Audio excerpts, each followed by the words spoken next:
जिंदगी में हमेशा जरूरी होता है एक छोटा सा ख्वाब। हेलो हाय, मेरा नाम पंकज जीना है और आज हैशटैग किस्सा में जो किस्सा मैं आपको सुनाने जा रहा हूं उसका हैशटैग है छोटा सा सपना।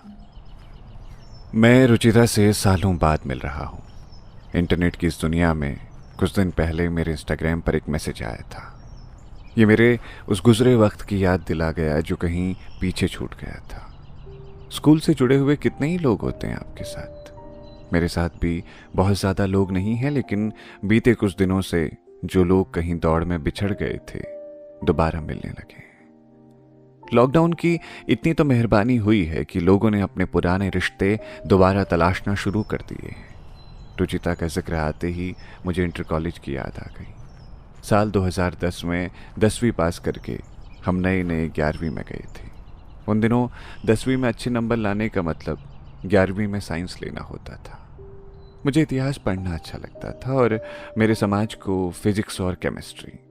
मैं खुद भी चाहता था कि समाज में मुझे एक अच्छी नज़र से देखा जाए, इसीलिए मैंने साइंस में एडमिशन ले लिया। 10वीं तक जो गणित और विज्ञान आसानी से समझ आ जाती थी, 11वीं में वो गणित अवकलन और समाकलन में फंसाने लगी। फिजिक्स की मोटी सी रेफरेंस ने बस्ते का बोझ बढ़ा दिया था। उन्हीं दिनों मैंने देखा कि मेरा झुकाव आर्ट साइड की तरफ ज़्यादा हो रहा है। उन दिनों इंटरनेट का क्रेज़ इतना ज़्यादा नहीं था।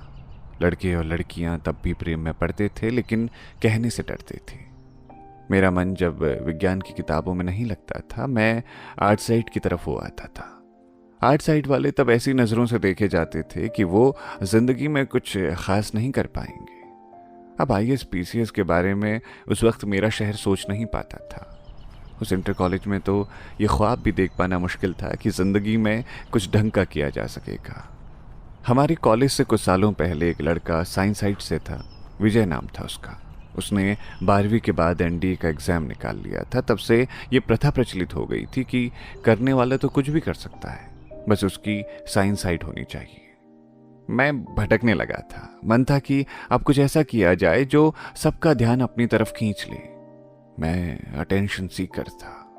मुझे लगा इस इंटर कॉलेज में होते हुए मुझे प्रेम में होना चाहिए। कभी कभी आप सिर्फ इसीलिए कुछ कदम उठा लेते हैं कि देखते हैं यार क्या होता है। साइंस साइड में सिर्फ 3 लड़कियां थीं और अपनी ही क्लास में प्रेम ये मैं नहीं कर सकता था। हम साइंस वाले खुद को खास और ज़्यादा दिमाग वाला समझते थे, इसीलिए हमें लगता था कि हमसे हर कोई दोस्ती करना चाहता है। हम अगर किसी को प्रेम का प्रस्ताव देंगे तो वो मना नहीं कर पाएगा, खास तौर पर आर्ट साइड वाला। रुचिता आर्ट साइड में ही पढ़ती थी। 11th ए और 11th बी का हिंदी और अंग्रेजी का लेक्चर एक साथ हुआ करता था। हिंदी के टीचर लोभियाल सर थे जो रस, छंद और भाव को बहुत प्रेम से समझाते थे। उनको देखकर मुझे लगता था कि वो कविताओं से बहुत प्रेम करते हैं। अंग्रेजी के माँ साहब अमरनाथ तिवारी सर थे। उनका अंग्रेजी समझाना मुझे अच्छा तो लगता था, लेकिन प्रेमचंद और शेक्सपियर की तुलना में मुझे ज़्यादा प्रेम प्रेमचंद से ही हुआ। कहानियाँ उसी वक्त से पसंद आने लगी थी मुझे, और आर्ट साइड की एक लड़की भी। उसका नाम लिखना मैं ज़रूरी नहीं समझता, क्योंकि आज से 8 साल पहले उसकी शादी हो चुकी है। हमारे रिश्ते के टूट जाने के बाद उसे किसी और से लगाव हो गया, और ये लगाव ऐसा हुआ कि वो दोनों समाज से बगावत कर एक दूसरे के हो गए। मैं सोचता था अगले कुछ सालों में सभी लोगों की शादियां हो जाएंगी, और अधिकतर लोगों की हो भी गई। लेकिन अभी हाल ही के दिनों में जब फेसबुक स्क्रॉल करते हुए एक बिजनेस पेज पर नजर गई तो मुझे लगा ये कुछ जाना पहचाना है। मैंने 3 से 4 पोस्ट लाइक कर दी। उस शाम इंस्टाग्राम पर मुझे मैसेज आया रुचिता का।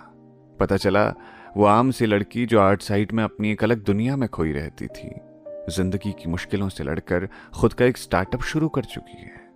मुझे पहली बार लगा हम जो दोस्त आपस में बैठकर कुछ अलग करने का प्लान बनाते बनाते नौकरियों में निकल आए, वो प्लान एक आम सी लड़की ने असल जिंदगी में उतार दिया। कभी कभी जिंदगी में तरक्की के लिए जरूरी होता है एक छोटा सा ख्वाब। तो ये था आज का हैशटैग किस्सा।